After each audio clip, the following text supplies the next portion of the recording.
Hello everyone, this is Aryan Thakkar, your coach and mentor, and welcome back to my YouTube channel on Aryan Tutorials, where in this video I'm going to take up your chapter 1 of ISC Commerce Class 12, which is Business Environment. देखिए, धंधा पढ़ना है तो धंधा पढ़ने का उसूल simple है कि धंधे को धंधे के तरह पढ़ेंगे हम लोग, ठीक है। बाकी सारे लोग कॉमर्स को बहुत बोरिंग वे में पढ़ाते हैं, आपके स्कूल टीचर्स भी खाली आपको रीडिंग कर देते होंगे ना, आपको नींद आता होगा कॉमर्स को देख के। मैंने बहुत ही इंटरेस्टिंग वे में पूरा कॉमर्स को तैयार किया है। यहां से मैं आपका कॉमर्स का वन शॉट लेना शुरू करूंगा। 15 दिन में 15 चैप्टर्स आ जाएंगे। हर चैप्टर का वन शॉट मिलेगा आपको स्टोरी फॉर्मेट में। कॉमर्स पढ़ने का तरीका क्या होगा यहाँ पे कि हम लोग यहाँ पे पूरा एक स्टोरी बनाए हुए हैं, उस स्टोरी को पढ़ के पूरा जो मेन कॉन्सेप्ट है चैप्टर का उसको समझेंगे सिंपल हिंदी में, हिंदी भाषा में। एंड उसके बाद मेरे ऐप में आप चल जाइएगा, वहां पे आपको नोट्स मिल जाएगा। उस नोट्स में सारे कीवर्ड्स वगैरह सब कुछ अंडरलाइन किए हुए हैं, बोल्ड अप किए हुए हैं। आपको कितना लिखना है फ्री में अवेलेबल है, उसके लिए आपको कोई पैसा नहीं देना पड़ेगा। आप सिर्फ ऐप को डाउनलोड करिए, फ्री स्टडी मटेरियल सेक्शन में जाइए, आईएससी क्लास 12 कॉमर्स लिखा रहेगा, वहां पे आपके चैप्टर के नोट्स प्रॉपर जो है सॉलिड वो बना दिए गए हैं, उससे आप लर्न कर सकते हो, ठीक है। तो चलिए आज शुरू करते हैं पहला वीडियो के साथ, बिजनेस एनवायरनमेंट क्या होता है। मैं आपको कुछ नहीं बताऊंगा, जो जो लिखा है सिर्फ उसको पढ़ते पढ़ते हम लोग मस्त बिजनेस एनवायरनमेंट को समझ लेंगे कि होता क्या है। So basically, this is a comprehensive exploration of how external forces, institution, and factors shape business success through engaging stories of entrepreneurs navigating the complex world of commerce. ठीक है, यानी सिंपल सादा भाषा में हम लोग शुरू करते हैं। आइए स्टोरी स्टार्ट करते हैं। पहला स्टोरी है Chhotu Chaat and the secret of success, कि छोटू चार्ट वाला कैसे एक सक्सेसफुल बिजनेसमैन बना, अपने एनवायरनमेंट को समझ के, अंडरस्टैंड करके, एनालाइज करके, चीजों को ऑब्जर्व करके। सो सबसे पहले कैरेक्टर्स कौन कौन होगा। छोटू है यहाँ पे, who is an enthusiastic, that is energetic but confused chart वाला, कि उसको अपना बिजनेस को बड़ा कैसे करना चाहिए। उसके बाद एक बिट्टू, उसका दोस्त, एमबीए पास आउट फ्रेंड है, फुल ऑफ ज्ञान। मिसेस गुप्ता है जो कि एक हेल्थ कॉन्शियस कस्टमर है। म्यूनिसिपल ऑफिसर है जो कि शर्मा जी है, एक रूल एक्सपर्ट है, वो लॉज बनाते हैं एंड रूल्स एंड रेगुलेशंस को एनफोर्स कराते हैं। राजू हलवाई है जो कि एक जेलस कॉम्पिटिटर है। एंड लोकल मीडिया अंकल है जो कि रिपोर्टर है, माइक लेके रिपोर्ट करते हैं, यानी मीडिया हाउस है। चलिए स्टोरी शुरू करते, देखते क्या लिखा है। The chart cart revolution. In the corner of the market Chhotu ran his famous Chatpata Chhotu चाट, ठीक है, उसके दुकान का नाम है Chatpata Chhotu Chaat. Business was booming, business काफी ज्यादा प्रॉस्पर कर रहा था। Till one fine day one healthy salad van parked right next to him, आके उसके बगल में आके खड़ा हो गया उसका कॉम्पिटिटर। छोटू चिल्लाया, स्क्रीम, अरे ये क्या नया धंधा आ गया है, काले पत्तों से काम चलेगा क्या? अब क्या पत्तों में चाट बेचने से काम चलेगा कि धंधा चौपट हो जाएगा? His friend Bittu arrive calmly sipping on green tea, green tea पीते हुए बोला, bro welcome to business environment, तेरा स्वागत है बिजनेस एनवायरनमेंट में। Business environment is sum total of all external forces, which is your keyword. वो factors जो बाहरी है, that revolves outside the business and जिसके ऊपर हमारा कोई कंट्रोल नहीं होता है। So all those external forces, institutions, यानी वो सारे businesses and factors, हर वो factor जो बिजनेस को अफेक्ट तो करते हैं, अफेक्ट मतलब इन्फ्लुएंस तो करते हैं, बिजनेस को इन्फ्लुएंस तो करते हैं, लेकिन तुम्हारे बिजनेस का उसके ऊपर कोई जोर या कंट्रोल नहीं होता। Your business on your business but are beyond your own control, that is business environment. अब छोटू को तो कुछ नहीं समझ आया, जैसे आपको भी नहीं समझ आ रहा होगा, छोटू स्क्रैच्ड हिज हेड। तो इसका मतलब मेरी चार्ट की डेस्टिनी मेरे हाथ में नहीं है अब। बिट्टू बोला, एग्जैक्टली, तुम्हारा बिजनेस भी एक चार्ट प्लेट के जैसा है, हर मसाला जो तुम डालते हो एक अलग एक्सटर्नल फैक्टर है। वैसे ही बिजनेस में जो भी चेंजेस आते हैं वो बिजनेस के वर्किंग को, ऑपरेशन को इंपैक्ट करता है। आइए डिटेल में समझते हैं, यानी फीचर्स समझते हैं।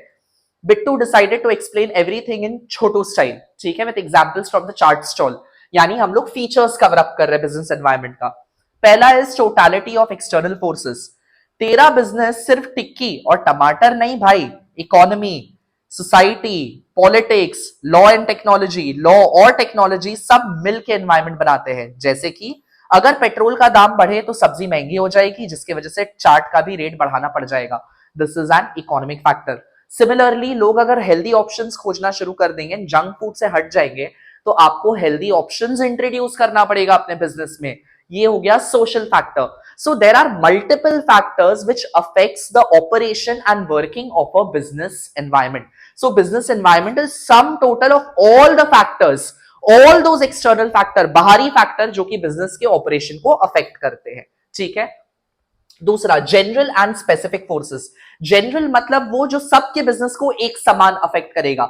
मतलब अगर गवर्नमेंट ने कोई भी पॉलिसी लागू किया, टैक्सेस बढ़ा दिया फूड आइटम के ऊपर, मान लो फूड इंडस्ट्री के ऊपर 5% जीएसटी है, गवर्नमेंट उसको अगर बढ़ा के 12% कर दे तो वो सारे बिजनेस को एक समान अफेक्ट करेगा, सारे बिजनेसेस का रेट इंक्रीज हो जाएगा. एंड स्पेसिफिक फोर्स वो होता है जो पर्टिकुलरली आपके ही बिजनेस को अफेक्ट करेगा. जैसे आपके कस्टमर्स का अगर टेस्ट एंड प्रेफरेंसेस चेंज हो गया, या वो अगर बोर हो गए आपके प्रोडक्ट से, तो आपको अपना प्रोडक्ट में कुछ नया ऐड करना पड़ेगा, तो वो हो गया स्पेसिफिक फोर्स. या आपका प्रोडक्ट का कोई कॉम्पिटिटर अगर मार्केट में आ गया तो आपके बिजनेस को डायरेक्टली इंपैक्ट करेगा, वो हो गया आपका स्पेसिफिक फोर्स. तो जैसे जनरल फोर्सेस अफेक्ट सबको, जैसे गवर्नमेंट की पॉलिसी, लेकिन स्पेसिफिक फोर्सेस अफेक्ट सिर्फ तुझे, सिर्फ उसके बिजनेस को. जैसे मिसेस गुप्ता एंड राजू हलवाई, मिसेस गुप्ता उसकी कस्टमर जो कि हेल्थ कॉन्शियस है, एंड राजू हलवाई उसका कॉम्पिटिटर. ठीक है. तीसरा, आई होप आपको मजा आ रहा होगा, इंटर रिलेटेड है, सारे फैक्टर एक दूसरे में जुड़े हुए बिजनेस एनवायरनमेंट के. जैसे अगर हेल्थ अवेयरनेस बढ़ेगा तो लोग ऑयली चाट कम खाएंगे, मतलब तेरे को सैलेड ऐड करना पड़ेगा चाट के साथ, एक और ऑप्शन खोलना पड़ेगा, तो इससे तेरी इंडस्ट्री एक्सपैंड हो गई, बड़ा हो गया. सो इन अदर वर्ड्स, जैसे जैसे बाहर में कोई भी चेंजेस आएगा, उस चेंजेस के हिसाब से सस्टेन करने के लिए अपने बिजनेस को आपको उसको अडेप्ट करना पड़ेगा. The only key to success to a successful business is through adaptation. आपको एडजस्ट करना पड़ेगा, अडेप्ट करना पड़ेगा. आप चीजों को कंट्रोल नहीं कर सकते हो, आप कस्टमर के टेस्ट को इन्फ्लुएंस नहीं कर सकते हो, आप नहीं डिसाइड कर सकते हो कि कॉम्पिटिटर्स कितना इंक्रीज होगा या कितना नहीं होगा. आप जस्ट अपना बेस्ट परफॉर्म करके चीजों के हिसाब से, ट्रेंड के हिसाब से एडजस्ट कर सकते हो. ठीक है. इसके बाद है कॉम्प्लेक्सिटी. हर फैक्टर एक दूसरे से जुड़ा है, समझ नहीं आता किसकी वजह से नुकसान हुआ. अगर बिजनेस में लॉस हुआ तो it is very difficult to understand कि what is the cause of that loss. Gupta ji के डाइट प्लान या शर्मा जी की फाइन की, यानी गुप्ता जी ने जो कॉम्पिटिटर ने अपना चेंजेस किया उसकी वजह से कस्टमर भाग जा रहे हैं, या फिर हमारे खुद के कस्टमर का टेस्ट चेंज हो गया उसकी वजह से हमारा नुकसान हो रहा है. So we don't know what are the reasons that affects the operation of business. So it is complex to understand, difficult to understand. इसके अलावा डायनामिक नेचर. कल तक टिक्की बेस्ट सेलर थी, आज किनोआ चाट बेस्ट सेलर है, हेल्दी ऑप्शन बेस्ट सेलर है. So taste and preferences keeps on changing and so will your business strategies as well. आपको अपने स्ट्रैटेजी को भी बदलना पड़ेगा. अनसर्टेन, कब कौन सा चेंजेस आ जाए एनवायरमेंट में कुछ नहीं पता, किसी को नहीं पता. जैसे कि कब सरकार टैक्स बढ़ा दे या लोग डाइट पे चले जाए, कोई गारंटी नहीं है. तो जैसे जो चेंजेस आएगा उसके हिसाब से एडजस्ट करना पड़ेगा बिजनेस को. ठीक है. और कुछ कैरेक्टरिस्टिक्स भी है, जैसे रिलेटिव है. रिलेटिव का मतलब होता है सेम प्रोडक्ट अलग अलग जगह में शायद अलग अलग वे में एक्सेप्ट हो. जैसे साड़ी, साड़ी इंडिया में तो चलेगा लेकिन जापान में नहीं चलेगा. तो देखो मैंने क्या लिखा है, साड़ी इंडिया में चलेगी जापान में नहीं. वैसे ही छोटू चाट दिल्ली में हिट है लेकिन स्विट्जरलैंड में फ्लॉप है. अगर आप चाट को लेके फॉरेन में चल जाओगे बेचने, शायद वहां के लोग आपका चाट नहीं खाएंगे. So relative, because every place has different kind of taste and preferences and trend, एंड उसके हिसाब से ही आपको बिजनेस करना पड़ेगा. फॉर एग्जाम्पल स्टेशनरी आप स्टूडेंट्स के बीच में एंड कॉर्पोरेट सेक्टर में बेच सकते हो क्योंकि उनको रिक्वायरमेंट है पेन, पेपर्स, क्लिप, स्टेपलर. लेकिन किसी 60 ईयर एल्डर को आप अपना कस्टमर नहीं बना सकते हो. तो हर एक बिजनेस के लिए आपको अपना target audience and target group of customer समझना पड़ता है. ठीक है. मल्टी डायमेंशनल मतलब एक फैक्टर नहीं है जो बिजनेस को अफेक्ट करता है, मल्टीपल फैक्टर्स है जो इंटरकनेक्टेड है और अफेक्ट करते हैं. मतलब तेरे बिजनेस पे मैक्रो लेवल, पूरी इकोनॉमी, यानी अगर कोई भी इकोनॉमिक लेवल पे चेंजेस आता है, महंगाई आती है, सरकार का कोई डिसीजन बदलता है, बजट में कोई चेंजेस आता है, तो वो सब बिजनेस को इंपैक्ट करेगा. एंड माइक्रो मतलब जो डायरेक्टली तेरे बिजनेस को इंपैक्ट करेगा, डायरेक्टली सिर्फ तेरे बिजनेस को अकेले अफेक्ट करेगा. चाहे वो तुम्हारा कॉम्पिटिटर की वजह से हो, चाहे सप्लायर की वजह से हो, चाहे आपके कस्टमर की वजह से हो, एटसेट्रा, चाहे आपके रॉ मटेरियल की वजह से हो. ठीक है. म्यूचुअल डिपेंडेंस, सारे फैक्टर एक दूसरे के ऊपर जुड़े हुए रहते हैं. जैसे कि अगर इन्फ्लेशन बढ़ा तो उसकी वजह से लोग कम खाएंगे, एंड अगर पॉलिटिक्स गर्म हुआ तो शर्मा जी और फाइन लगाएंगे. इसका मतलब अगर इन्फ्लेशन, महंगाई आएगा तो लोग का परचेजिंग पावर कम हो जाएगा, तो बोल के वो लोग कम प्रोडक्ट्स खरीदेंगे, आपका बिजनेस में नुकसान. एंड अगर गवर्नमेंट टैक्स बढ़ाएगी उसकी वजह से रेट बढ़ेगा तो भी आपका बिजनेस अफेक्ट हो जाएगा. सो यहाँ पे माइक्रो लेवल पे, छोटे लेवल पे या मैक्रो लेवल पे, बड़े लेवल पे सब बिजनेस को अफेक्ट करते हैं, सब एक दूसरे के ऊपर डिपेंडेंट है. इसके अलावा डाइवर्स है. जैसे हर किसी का बिजनेस का एनवायरमेंट एक समान नहीं हो सकता है. जैसे पिज्जा इंडस्ट्री का प्रॉब्लम चीज होगा लेकिन राजू चाट का इंडस्ट्री का प्रॉब्लम चटनी होगा। सो वही मैंने लिखा है, पिज्जा इंडस्ट्री के प्रॉब्लम और चाट इंडस्ट्री के प्रॉब्लम अलग अलग है, एक में चीज खत्म तो दूसरे में चटनी। सो सारे बिजनेसेस के एनवायरमेंट अलग अलग भी हो सकते हैं, जरूरी नहीं कि एक समान ही सबको इंपैक्ट करे। इसके अलावा बियॉन्ड कंट्रोल, आप किसी भी फैक्टर को कंट्रोल नहीं कर सकते हो, जस्ट एडजस्ट कर सकते हो। तो पेट्रोल का दाम या मॉनसून बारिश को कंट्रोल नहीं कर सकता, बस अडेप्ट कर सकता है, एडजस्ट कर सकता है। सो अडेप्टेशन और adjusting is the key to prosper. Adaptation is the key to succeed in business. You only can adjust according to the changes. You cannot change the factors which are controlling your business. I hope that is clear. उसी को हम लोग business environment बोलते हैं कि वो सारे factors जो कि बाहरी एक्सटर्नल है, जो कि बिजनेस के ऑपरेशन को अफेक्ट करेंगे, लेकिन वो आपके कंट्रोल में ही नहीं है, आपको बस एडजस्ट करना पड़ेगा। सो छोटू ने कहा मतलब दुनिया मेरी चार्ट से ज्यादा कॉम्प्लेक्स है, राइट? सही बात है, दुनिया इज वेरी कॉम्प्लेक्स। अगला आता है बिजनेस एनवायरनमेंट को सबसे बेस्ट तरीका है समझने का, एनवायरनमेंट को स्कैन करना। स्कैन करने का मतलब है एनालाइज करना, इंटरप्रेट करना, ऑब्जर्व करना, अंडरस्टैंड करना। तो देखो क्या लिखा है, बिट्टू बोलता है, उसका दोस्त बोलता है कि छोटू भाई बिजनेस एनवायरनमेंट समझने का बेस्ट टूल है एनवायरमेंटल स्कैनिंग। छोटू कंफ्यूज हो गया, स्कैनिंग मतलब कस्टमर्स को एक्सरे करना पड़ेगा, मतलब एक्सरे करना। बिट्टू बोला नहीं रे, स्कैनिंग का मतलब होता है चीजों को ऑब्जर्व करना, ट्रेंड को पकड़ना, अंडरस्टैंड करना, स्पॉट करना यानी अपॉर्चुनिटी को ग्रैब करना, स्पॉटिंग अपॉर्चुनिटी, एंड थ्रेट को समझना कि कौन कौन से पोटेंशियल नुकसान हो सकते हैं जो बिजनेस को स्लो डाउन कर सके। ठीक है, तो छोटू अपने ऑडियंस को ऑब्जर्व करना शुरू कर दिया, कस्टमर्स को ऑब्जर्व करना शुरू कर दिया। जैसे कस्टमर हेल्दी डाइट ऑप्शन खोज रहे हैं, कस्टमर को हाइजीन चाहिए फूड में, कंपेटिटर हेल्दी ऑप्शन दे रहा है, सरकार नया टैक्स लगाने का प्लान कर रहा है। तो इसीलिए अब से Chhotu started with a low fat chaat with love, यानी वो अपने एनवायरनमेंट को स्कैन करने के बाद अब अनहेल्दी चार्ट्स के साथ हेल्दी ऑप्शंस भी रखना शुरू किया, बिजनेस वापस से ग्रो करना स्टार्ट हो गया। सो आप एडजस्ट करोगे, अडेप्ट करोगे, automatically your business will thrive. The Chhotu's transformation, अब छोटू जैसे ही बिजनेस एनवायरनमेंट को समझा, उसके इंपॉर्टेंस को समझा, we are talking about the importance of business environment. क्यों बिजनेस एनवायरनमेंट को समझना बहुत ज्यादा जरूरी है, जैसे ही वो समझा तो उसके लिए कुछ बेनिफिट आ गए, कुछ एडवांटेजेस आ गए। Because Chhotu understood the business environment, magic happened. सबसे पहला he became the first mover advantage, यही है ना आपके बुक में। He started healthy chart before anyone else, वो समझा कि उसके कस्टमर्स हेल्दी ऑप्शंस भी खोज रहे हैं तो हेल्दी चार्ट को भी इन्वॉल्व कर देते हैं। उससे ही took the first mover advantage, यानी अपने कंपेटिटर से एक एडेड एडवांटेज, एक स्टेप आगे काम करना, उसी को फर्स्ट मूवर बोलते हैं। Second is early warning signal, he stopped paper bowls before plastic ban, वो पहले से ही अपने थ्रेट को आइडेंटिफाई कर लिया कि प्लास्टिक बैन हो सकता है, तो अब मुझे अभी से ही पेपर प्लेट्स में शिफ्ट कर जाना चाहिए कि बिजनेस को आगे प्रॉब्लम ना हो। तीसरा, कस्टमर को समझना शुरू किया, डाइट चार्ट को ऐड किया, and diabetic friendly golgappa puchka banana start कर दिया, पानी पूरी बनाना चालू कर दिया, ताकि और कस्टमर्स को ला सके, अट्रैक्ट कर सके। इसके अलावा स्ट्रैटेजी बनाना शुरू किया, he partnered with a juice stall for combo offer, यानी अपने बिजनेस के साथ एक जूस वाला जूस सेंटर के साथ कोलैबोरेट करके दोनों आप साथ साथ में अपना धंधा कर रहे हैं कि एक तरफ चाट खाओ, दूसरे तरफ जूस पी के जाओ, दोनों का बिजनेस इंक्रीज कर रहा है। Then is coping with change का मतलब होता है adjust, adapt to the changes. He trained his staff to handle online order. Bittu समझा, छोटू समझा कि खाली ठेले पे बिजनेस करके कुछ नहीं होगा, अगर बड़े लेवल पे कस्टमर्स तक पहुंचना है तो होम डिलीवरी भी शुरू करना पड़ेगा। तो उसने अपने एम्प्लॉय को सिखाना शुरू किया कि ऑनलाइन ऑर्डर्स को लेते कैसे हैं, उसको एग्जीक्यूट कैसे करते हैं। फ्लेक्सिबिलिटी लाया अपने बिजनेस में। इसके अलावा पब्लिक इमेज, अब बेसिकली वो मीडिया में आके एक सोशल मीडिया इन्फ्लुएंसर आके छोटू चाट वाला को कवरेज दिया कि अरे वाह ये है छोटू चाट वाला जो कि डाइट हेल्थ कॉन्शियस चाट भी बेचता है, तो ऑटोमेटिकली उसका बिजनेस बूम किया। Media uncle made a story, Chhotu the eco friendly entrepreneur, जिससे कि उसका बिजनेस थ्राइव किया। एंड अगला चीज is business environment is all about continuous learning, आपको सीखते ही रहना पड़ेगा। तो इसीलिए वो हर रोज अब एक नया बिजनेस का वीडियो देखता अपने बिजनेस को एक्सपैंड करने के लिए।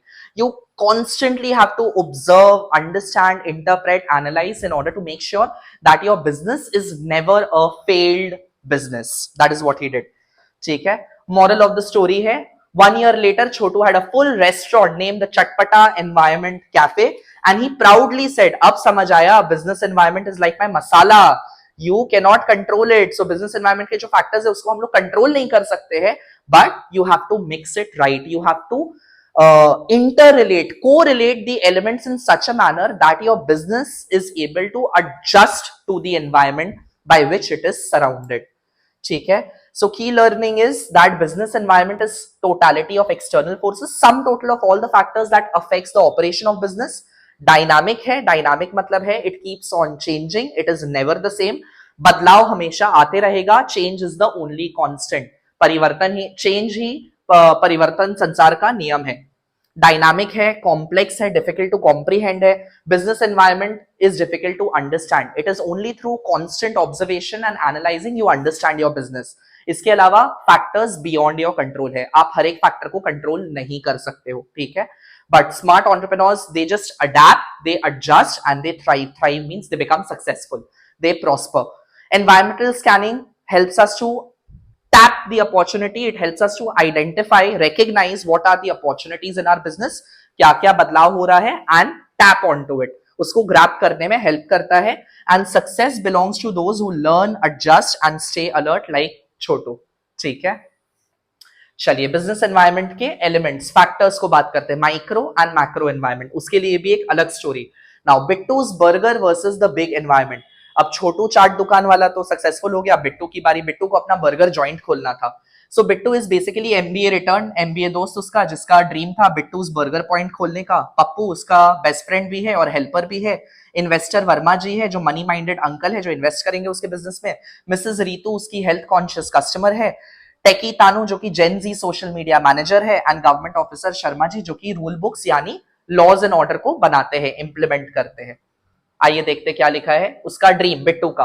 Bittu stood proudly under his new board, Bittu's burger point, taste that rules, he said confidently. So उसका स्लोगन, टैगलाइन है, टेस्ट जो दिल को जीत ले, जो राज करता हो दिल पे. ठीक है. पप्पू, हम बिजनेस दुनिया में एक नया रेवोल्यूशन लाने वाले हैं. Pappu scratched his head, boss पर एनवायरनमेंट क्लीन रखेंगे ना, प्लास्टिक बैन है क्योंकि अभी. बिट्टू बोला, अरे यार मैं बिजनेस एनवायरनमेंट की बात कर रहा हूं, डस्टबिन एनवायरनमेंट की नहीं. ठीक है. तो अंडरस्टैंडिंग द बिजनेस एनवायरनमेंट. अब बिट्टू समझाना शुरू किया कि बेसिकली बिजनेस एनवायरनमेंट के कौन कौन से फैक्टर्स है जो कि अफेक्ट करते हैं उसको. सबसे पहले तो उसने मीनिंग बताया क्या होता है. देखो बिजनेस एनवायरनमेंट वो सारे फैक्टर्स, वो सारे बाहरी factors, external factor, institutions and factors that influence how business works, जो कि हमारे कंट्रोल में नहीं है. ये तो मैंने आपको बताया. पप्पू बोला तो मतलब हम कंट्रोल फ्रीक नहीं बन सकते. बिट्टू बोला एग्जैक्टली. अब सुन, ये एनवायरनमेंट के दो बड़े डायमेंशन है, दो बड़े कड़ी है, माइक्रो और मैक्रो. माइक्रो में इंटरनल फैक्टर्स एंड मैक्रो है एक्सटर्नल फैक्टर. माइक्रो वो जो स्पेसिफिक फैक्टर है जो बिजनेस को डायरेक्टली अफेक्ट करेगा, एंड मैक्रो वो सारे जनरल फैक्टर्स है, एक्सटर्नल फैक्टर है जिसको हम लोग कंट्रोल नहीं कर सकते हैं लेकिन उसका इंपैक्ट बिजनेस के ऊपर जरूर आता है. जैसे इकोनॉमिक है, सोशल है, टेक्नोलॉजिकल, पॉलिटिकल, लीगल, उसी के बारे में हम लोग डिस्कस करने वाले हैं. तो चलो शुरू करते हैं माइक्रो एनवायरनमेंट के साथ. चलो, माइक्रो एनवायरनमेंट, द छोटी world around Bittu. So basically micro environment वो सारे फैक्टर्स है जिसमें बिजनेस डायरेक्टली एनवायरनमेंट के साथ इंटरैक्ट करता है. मतलब अपना बिजनेस माइक्रो एनवायरनमेंट के साथ डायरेक्ट इंटरैक्शन में होता है, उसका इफेक्ट बिजनेस के ऊपर डायरेक्टली पड़ता है. ठीक है. So micro environment means all the internal and immediate external factors, all the internal and external factors that direct impact पड़ता है किसी भी बिजनेस पे, उसको हम लोग माइक्रो एनवायरनमेंट बोलते हैं. जैसा कि टॉकिंग अबाउट, सबसे पहले अगर इंटरनल फैक्टर के बारे में बात करें, कॉर्पोरेट कल्चर. क्या लिखा हुआ है कॉर्पोरेट कल्चर के बारे में कि टीम का मूड और वैल्यूज मैटर करते हैं. अगर सब लोग मीम शेयर करते हैं तो काम कम होता है. मतलब कि अगर मान लीजिए एक जन काम चोरी करेगा तो उसको देख के बाकी सारे लोग इन्फ्लिक्टेड हो जाएंगे, एंड जो पूरा एक कॉर्पोरेट कल्चर होता है, एक जो वर्क एथिक होता है, वो खराब हो जाएगा, जिसकी वजह से काम ठीक से नहीं हो पाएगा या फिर वो बिजनेस की सक्सेस को स्लो डाउन कर देता है. इसीलिए इन्फोसिस और विप्रो के जैसा ethical culture, you need ethical code of conduct, like your staff has to be dedicated towards the achievement of the organizational goal. Business के गोल को पूरा करने में आपको मदद कर सके, ऐसे लोगों का जरूरत होता है बिजनेस को ग्रो कराने के लिए. ठीक है. उसके बाद है आपका मिशन एंड ऑब्जेक्टिव. हमारी मिशन लाइन जैसे बर्गर के केस में सिंपल है, बर्गर में भारत का स्वाद, यानी आपका एक एंड गोल होना चाहिए, एक एंड पर्पस होना चाहिए अपने बिजनेस को अचीव करने के लिए। जैसे धीरू भाई अंबानी का था कि रिलायंस को सबसे बड़ा एफएमसीजी या पेट्रोकेमिकल इंडस्ट्री में उसको सबसे जायंट एंटरप्राइज बनाने का उनका विजन था। सो कोई भी बिजनेस करते वक्त आपका मिशन क्या है, आपका ऑब्जेक्टिव क्या है, वो भी डिसाइड करेगा कि आपका बिजनेस सक्सेसफुल होगा कि नहीं होगा। तीसरा है top management structure. Top management का मतलब जो वो सारे लोग जो विजनरी लीडर्स है, जो लीडरशिप रोल के ऊपर बैठे हुए, उनका एम, उनका डिसीजन मेकिंग कैसा है। सो बोर्ड ऑफ डायरेक्टर्स तो हमारे यहाँ पप्पू और वर्मा जी है, मतलब डेमोक्रेसी तो गई, मतलब फ्रीडम तो गई। यानी ऐसे लोग जो लोग बहुत ज्यादा रुकावट पैदा करेंगे बिजनेस में, हिंड्रेंस क्रिएट करेंगे, उसकी वजह से भी बिजनेस स्लो डाउन हो सकता है।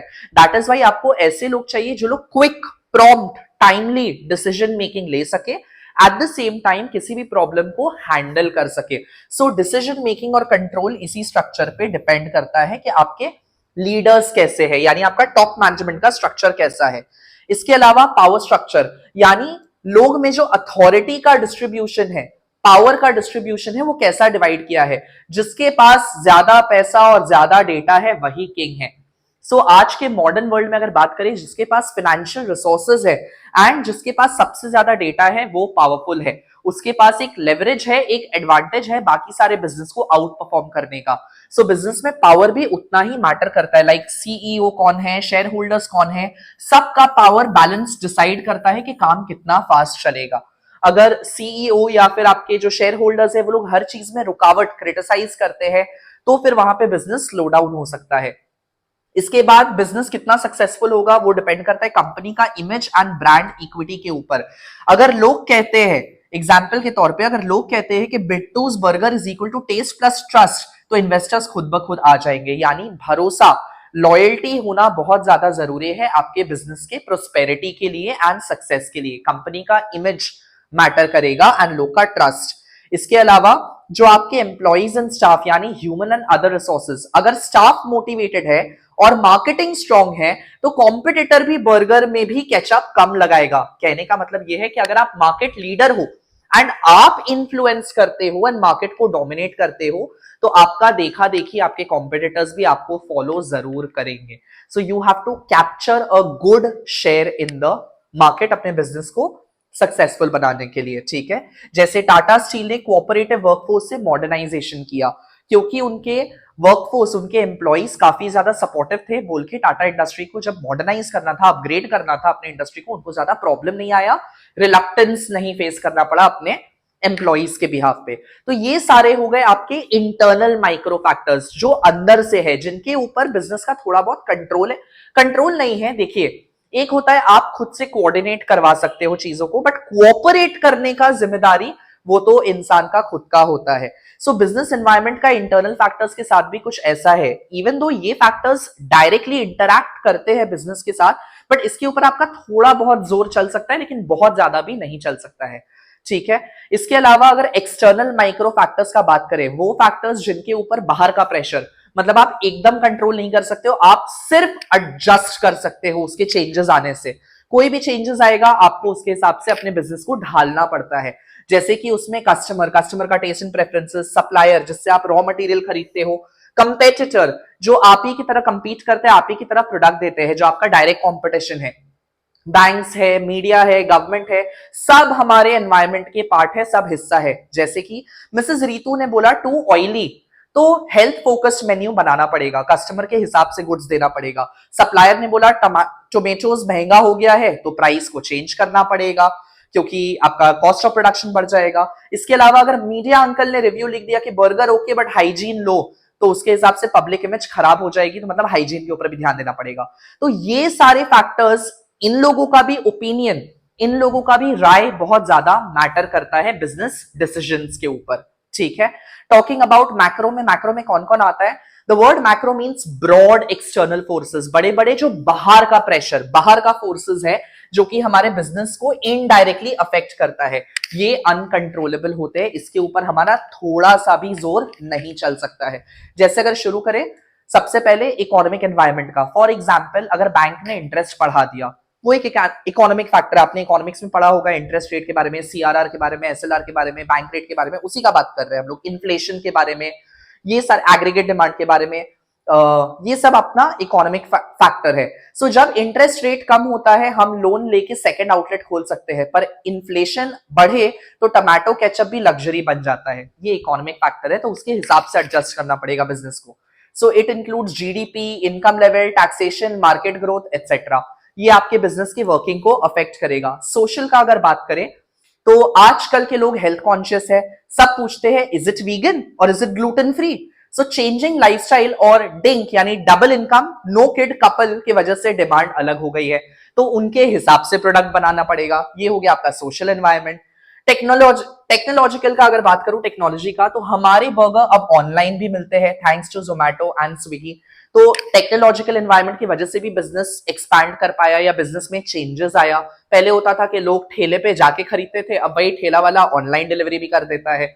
सो बट अगर हम अपग्रेड ना करें तो एनालॉग कैमरा जैसा ऑब्सोलीट हो जाएंगे। सो कहने का मतलब ये है, सस्टेन करने के लिए जब नया टेक्नोलॉजी आता है, instead of criticising that technology you have to adapt that technology to improve the efficiency of business operation. ठीक है। इसके अलावा है आपका पॉलिटिकल एनवायरनमेंट। अगर गवर्नमेंट स्टेबल है तो इन्वेस्टर वर्मा जी खुश है, वो हमारे बिजनेस में इन्वेस्ट करेंगे। लेकिन अगर अनसर्टेन गवर्नमेंट है, कभी भी कोई भी चेंजेस आ जाए या गवर्नमेंट जो तो पॉलिसी जब तक बना देता है, तो उससे इन्वेस्टर्स फिर डरेंगे और बिजनेस में पैसा नहीं लगाना चाहेंगे। वो भी बिजनेस के वर्किंग को अफेक्ट करेगा। पैसा आएगा तो बिजनेस चल पाएगा, नहीं आएगा तो डूब जाएगा बिजनेस। ठीक है। सो प्रोएक्टिव स्टेट्स जैसे कर्नाटक और तेलंगाना ने आईटी बूम क्रिएट किया। इट इज बिकॉज वहां का गवर्नमेंट काफी ज्यादा सपोर्टिव है वो स्टेट्स का।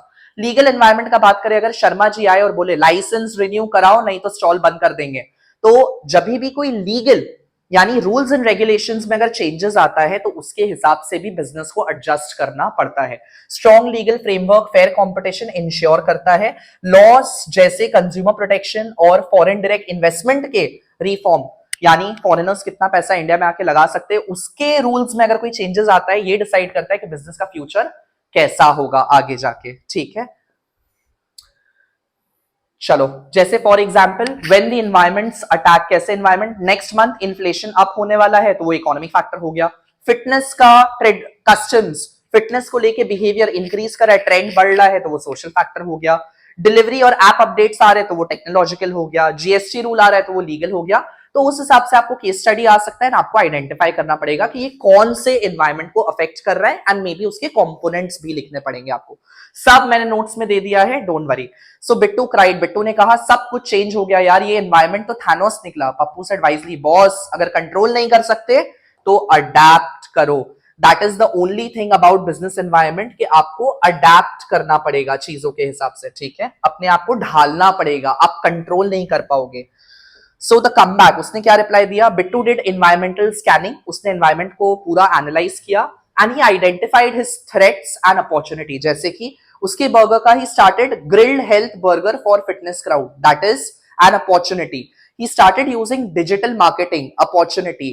Got government hygiene certificate, took advantage of the opportunity and built a strong customer loyalty. Result, इसका एंड रिजल्ट क्या हुआ, Bittu's burger point became city's sensation. ठीक है। सो जब आप अपने जब आप अपने एक्सटर्नल माइक्रो फैक्टर्स के साथ एडजस्ट करते हो एंड अपने इंटरनल माइक्रो फैक्टर्स को जितना हो सके अपने बिजनेस गोल्स के साथ अलाइन करने का कोशिश करते हो, automatically business starts to prosper. Got it. चलिए नेक्स्ट आते हैं हमारा स्वॉट एनालिसिस के ऊपर। इसके लिए भी तीसरा story, Ramu's rasgulla factory at the स्वॉट twist. Meet the character, Ramu है owner of the Ramu rasgulla factory, Pinky है एक स्मार्ट एमबीए इंटर्न, मुन्ना है loyal but clueless worker, Chatterjee sir strict bank manager and new sweet shop competitor आ गया है sugar king, the shiny new competitor. The sweet trouble begins. क्या होता है स्टोरी में, business was booming at Ramu's Rasgulla factory until one fine day a new fancy sweet shop opened next door, Sugar King. Imported taste but Indian sweetness tagline के साथ एक नया competitor आ गया। रामू पैनिक कर गया कि अरे अब क्या होगा मेरा बिजनेस का। अरे पिंकी बेटी, ये शुगर किंग तो हमारे कस्टमर्स को चुरा लेगा। पिंकी कॉन्फिडेंटली स्माइल्ड और बोली, relax uncle, before we fry the gulab jamun let's first analyze the situation in the स्वॉट स्टाइल। रामू ब्लिंक करते हुए, आंख फड़फड़ाते हुए उन्होंने कहा, स्वाट, पुलिस बुला रहे हैं क्या? पिंकी बोली, नहीं अंकल, स्वॉट। स्वॉट मतलब होता है, स्वॉट is a short form. Short form को इंग्लिश में बोलते हैं एक्रोनिम।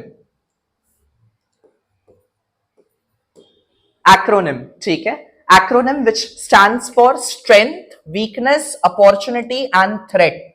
स्वॉट बेसिकली एक स्ट्रेटेजिक टूल है, स्ट्रैटेजीज है जो अलग अलग स्ट्रैटेजी को कंबाइन करके रणनीति बना के आपको अपने बिजनेस को चलाना कैसे है उसमें हेल्प आउट करता है। हम लोग सब जब YouTube वीडियोस बनाते हैं, हम लोग भी अपना स्वॉट एनालिसिस करते हैं। हम लोग देखते हैं कि हमारा स्ट्रेंथ क्या है, थ्रेट्स क्या हो सकता है, अपॉर्चुनिटीज कहां कहां है, एंड आपका स्ट्रेंथ क्या है, वीकनेस क्या है, थ्रेट क्या है, अपॉर्चुनिटीज क्या क्या है, ठीक है।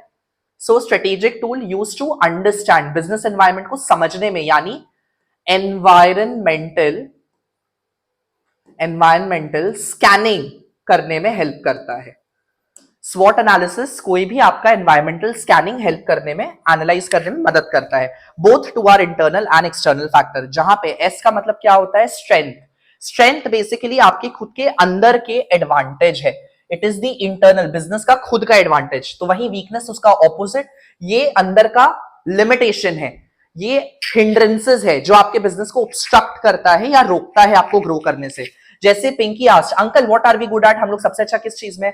तो रामू अंकल ने पॉपुलरली कहा, प्राउडली कहा, हमारे रसगुल्ले बिल्कुल स्पॉन्ज जैसे सॉफ्ट है और हमारा रेसिपी सीक्रेट है, किसी को नहीं पता है। तो ये हमारा सबसे बड़ा स्ट्रेंथ हुआ।